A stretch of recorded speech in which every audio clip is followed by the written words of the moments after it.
હિસાબમાં ગડબડ. અંદાજે 13 લાખના ખર્ચના ડીજી સેટ માટે પાલિકાએ 25 લાખ ખર્ચ્યા. આરટીઆઈ હેઠળ માહિતી સામે આવી. ઓનલાઈન ટેન્ડરિંગમાં જે પહેલા 4 એજન્સીના ટેન્ડર રિજેક્ટ કર્યા અને બીજી વાર આ જ 4 પૈકી 2 કંપનીના ટેન્ડર મંજૂર કર્યા.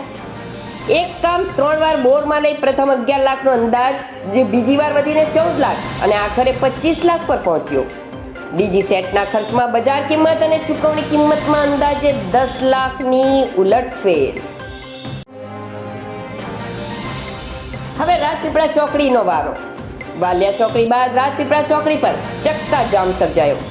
નેશનલ હાઈવે નંબર 48ના સર્વિસ રોડ પર વાહન કતાર લાગી. રાજપીપળા ઝઘડિયા જીઆઈડીસીથી આવતા વાહનો ચોકડી સુધી કતાર જોવા મળી. તેની અસર સદાનંદ હોટલ જીઆઈડીસી માર્ગ પર પણ જોવા મળી.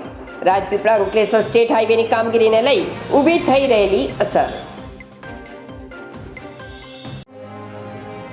અંકલેશ્વર શહેર બાદ ભડકોદરા ગામે તસ્કરોનો પોલીસને પડકાર.